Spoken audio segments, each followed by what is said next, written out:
सुतीक्षण जी को अपने हृदय से लगा लिया और इसके बाद में भगवान सुतीक्षण जी को वरदान देते हैं। कहते हैं कि आपके जैसा कोई बड़भागी नहीं है सुतीक्षण जी, जन्म जन्म मुनि जतन कराए, अंत राम कही आवत नाई। श्वासों के अजब हीरे गरियों न लुटे होते, ये श्वासों के अजब हीरे गरियों न लुटे होते, जरा करके मन ठिकाने हरि नाम लिया होता, हरि नाम लिया होता। अब याद लगाया ने कुछ काम किया होता, जरा करके मन ठिकाने हरि नाम लिया होता, तो कल्याण हो जाता। इस मनुष्य के जीवन को पाने का मेरा मतलब सार्थक हो जाता।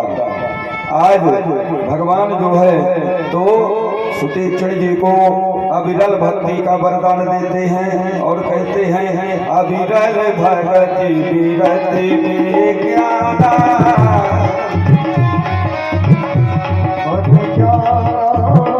अविरल भक्ति विरत विज्ञाना, ओहु सकल गुण, ओहु सकल गुण ज्ञान निधाना, ओहु सकल गुण ज्ञान निधाना, एवमस्तु कई रमा निवासा,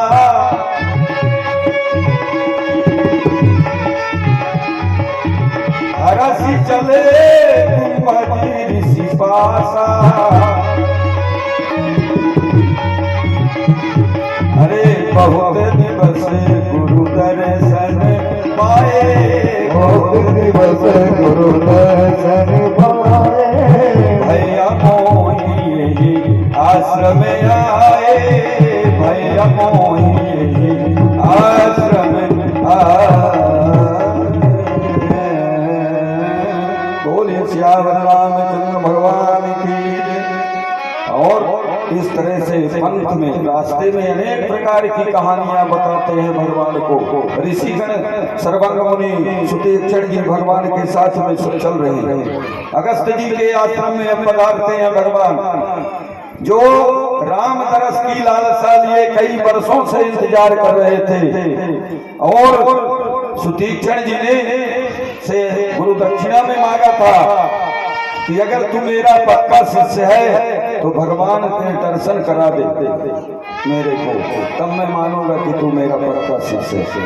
लेकिन भगवान सुतीक्षण जी को अपने असली स्वरूप का भी दर्शन दिया है।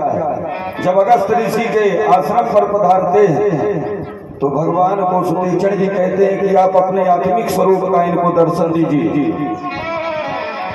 तो गुरुदेव देख ही नहीं पा रहे अगस्त मुनि। फिर सुतीक्षण ऋषि के कहने पर भगवान ने उनको भी दर्शन दिया और उनका भी जीवन कृतार्थ किया है। तुरंत सुतीक्षण गुरु पही गयऊ, अकरी दंडवत कहते अस भयऊ। सुतीक्षण जी अगस्त ऋषि के पास में जाते हैं और कहते हैं कि नाथे कौशलाधीश कुमारा, नाथ कौशलाधीश कुमारा, आए मिलन जगत आधारा, आए मिलन जगत आधारा। हे गुरुदेव, आज वो शुभ घड़ी आ गई, संसार के पालनहार आजाद के इस कुटिया में पधारे हुए हैं और क्या करते हैं, सुनते अगस्त तुरंत उठिता है,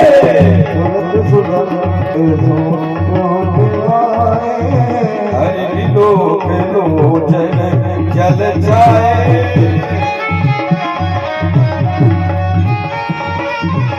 मुनि पद कमल परे दो भाई,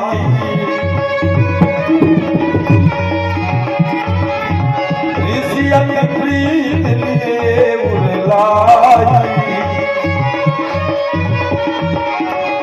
बोलो श्री राम जय राम जय जय राम, श्री राम जय राम जय जय राम, श्री राम जय राम हरि बोल। जय राम।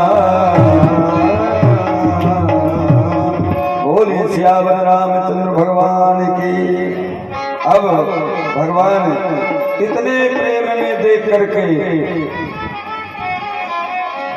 भगवान मुस्कुराते हैं और भगवान अविरल भक्ति विरत सत्संग का भगवान ने अगस्त ऋषि को अविरल भक्ति विरत सत्संगा चरण सरोवरहु प्रीत भंगा जब जब ब्रह्म अखंड अनंता अनुभव गम भजै जी संसार। आज वो हमारे दर पर आए हुए हैं जिनको कोई ज्ञानी नहीं भज सकता, जिनका कोई पार नहीं पा सकता, वो आज अगस्त ऋषि के घर पर पधारे हैं कुटिया पर।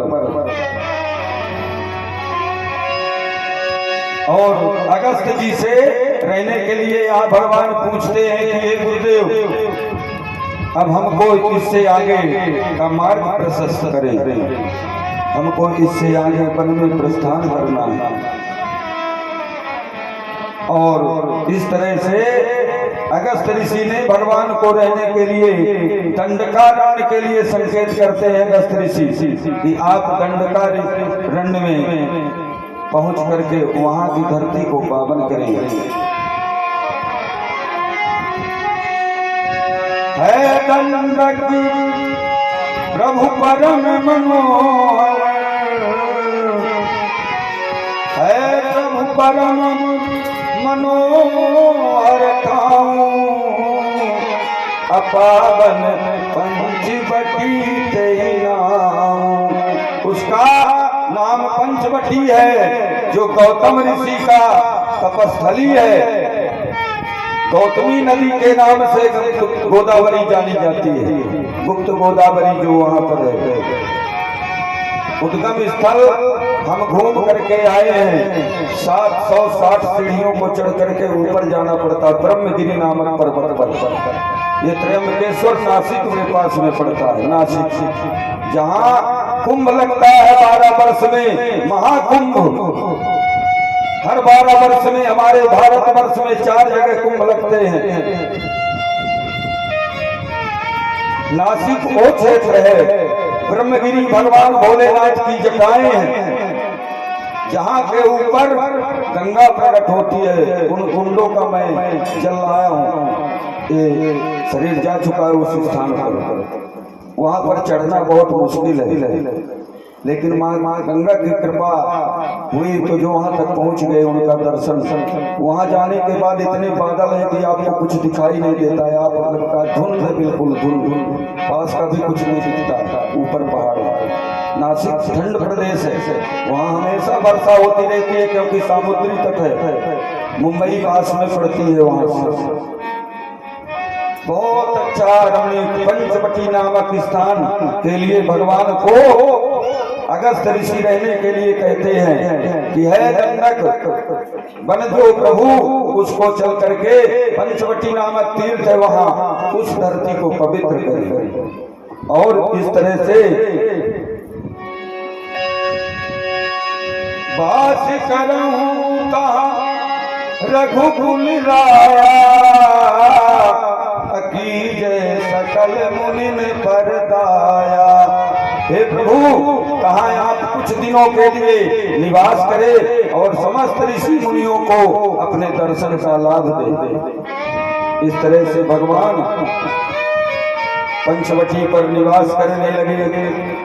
वहां पर जटायु जी से मुलाकात होती है भगवान की। जटायु जी दंडकारण्य में रहते थे, गोदावरी के निकट। यहीं से तो रावण का हरण हुआ, रावण ने हरण किया माता सीता जी का पंचवटी की कुटिया से, नासिक से ही दंडकारण्य, उसी को दंडकारण्य बोलते हैं। उसी को वहाँ पर 12 ज्योतिर्लिंगों में भगवान भोलेनाथ की त्र्यंबकेश्वर ज्योतिर्लिंग है। भगवान भोलेनाथ ब्रह्मा विष्णु और रुद्र तीनों रूपों में वहां पर ज्योतिर्लिंग है। उसको त्र्यंबकेश्वर महादेव के नाम से जानते हैं। 12 ज्योतिर्लिंगों में भगवान भोलेनाथ की जय। बोलिए शंकर भगवान की जय, त्र्यंबकेश्वर महादेव की जय। आज उस स्थल पर भगवान पधारते हैं अपने छोटे भाई और माता जानकी जी के साथ में पंचवटी में, जहाँ 5 वृक्षों का वो था, वट वृक्ष थे, उसको कहते हैं पंचवटी। जहाँ पर वट वृक्ष जानते हैं आप लोग, ज्येष्ठ माह में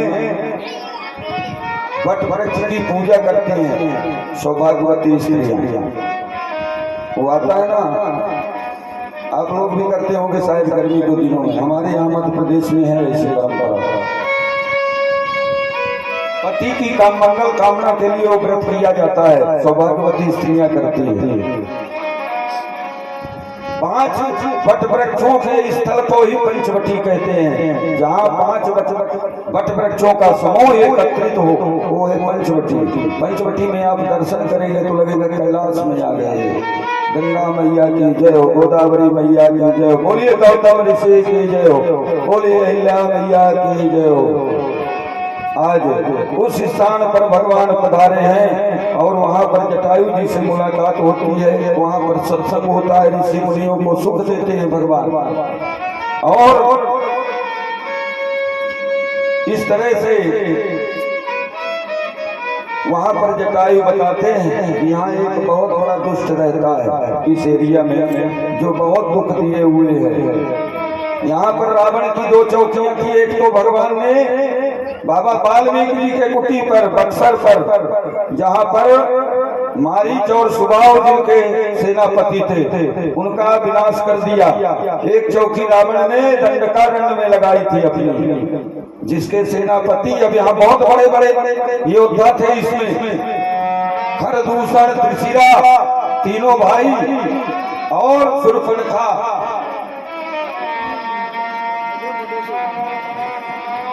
और क्योंकि रावण ने यहाँ पर विद्युत जिह्वा नाम का एक गंधर्व यक्ष, आप लोग शूर्पणखा के पति का नाम जानती हैं क्या है? इतने दिन से कथा सुना है आप लोगों ने, आप लोगों को शूर्पणखा के पति का नाम याद नहीं है। विद्युत जिह्वा नाम था, जो यक्षों का राजा था। सुनो मैं बताता हूँ आज। वो जो है तो समुद्र में एक द्वीप है, अपने भारतवर्ष में श्रीलंका के पास में एक द्वीप है, उसमें रहते थे यक्ष गंधर्व। वहां पर राजधानी थी यक्षों की। ये जो है तो जल विहार कर रहा था, जल में नौका में घूम रहा था। इसकी नजर विद्युत जिह्वा की नजर शूर्पणखा के ऊपर पड़ गई, और शूर्पणखा ने भी जब विद्युत जिह्वा को देखा तो मोहित हो गई विद्युत जिह्वा के ऊपर। दोनों ने विवाह कर लिया। और इसने जो है तो यहाँ जो है नाना रावण का जो है तो भिड़काता है कि वो जो है तो यक्ष है, सब हमारा राज पाठ हड़प लेगा। ऐसा करो कि इसको किसी तरह से किनारे करो, ये प्रेम रिवाज तो किए हैं दोनों, मार कूट करके भगाओ इनको, किसी तरह से अलग करो, जुदा करो एक दूसरे से। तो रावण ने विद्युत जिह्वा को एक दिन चढ़ाई कर दिया और उसका अंतिम काम हो गया, उसको निपटा दिया रावण ने और वहां से आ गया। तो जब विद्युत जिह्वा को मार दिया रावण ने, तब शूर्पणखा बिलखने लगी कि भैया मैं विद्युत जिह्वा से प्रेम करती थी, मैं विद्युत जिह्वा को वरण कर चुकी थी और उसको मेरे पति की आपने हत्या कर दी। तो रावण बोला त्रिलोक में जाओ, जो तुमको सबसे अच्छा पति लगेगा उसको मैं तुम्हारा पति बना दूंगी। अब शूर्पणखा इधर सोची कि अब मैं ऐसे पति ढूंढूंगी कि जो तुमको मार करके और लंका का राजा बने और हमको अपनी रानी बनावे। अब ऐसा पति को चयन करती हूँ, जाती हूँ, ढूंढती हूँ। आज वो यहाँ समय आने वाला है, दंडकारण्य में शूर्पणखा पति को ढूंढते ढूंढते पहुंच गई भगवान के पास, आएगी यहाँ। अभी समय प्रसंग चल रहा है। शूर्पणखा रावण की बहिनी, रावण की बहन थी शूर्पणखा, दुष्ट हृदय दारुण जस अहिनी। अहिनी माने होता है सर्पणी, नागिन। जिस तरह से सर्पणी नागिन फुसकार मार करके जितना विषैला होता है उसका विष, उसी तरह से वो विषैले जहर वाली थी शूर्पणखा। वहां रहती थी दंडकारण्य में खरदूषण त्रिशिरा के साथ में अपने 14,000 सेनाओं के साथ में रहते थे दंडकारण्य में। प्रसंग तो देखो रामायण में बहुत, रामायण 11 दिन में नहीं, 21 दिन में नहीं, 1 महीना में भी पूर्ण होने वाली नहीं है, लेकिन प्रसंग तो देना है, थोड़ा थोड़ा चलते हैं आनंद लेते हुए। अब यहाँ क्या करती है शूर्पणखा, एक दिन पंचवटी में घूम रही थी, पंचवटी सो गई एक बारा, देख बिकल भाई जुगल कुमारा। भगवान श्री राम और लक्ष्मण की जुगल जोड़ी को देख करके वो विह्वल हो जाती है और कहती है कि अब जो है तो हमारा समय आ रहा है। ये तो आज इतना अच्छा संयोग शूर्पणखा का बनता है, देखिए पंचवटी में वो भगवान के पास में क्या करती है, रूप बदलती है, सुंदर नारी बनती है राक्षसनी से, सुंदर परम मनोहर। परम मनोहर का अर्थ समझते होंगे, जिसकी सुंदरता का कोई वर्णन न किया जा सके, वो है परम मनोहर, मन को हरने वाला, जो मन को जो भी देखे तो उसको हरण कर ले, उसके चित्त को, उसको इतना अच्छा स्वरूप धारण करती है। और क्या करती है कि रुचिर रूप धरि प्रभु में जाई,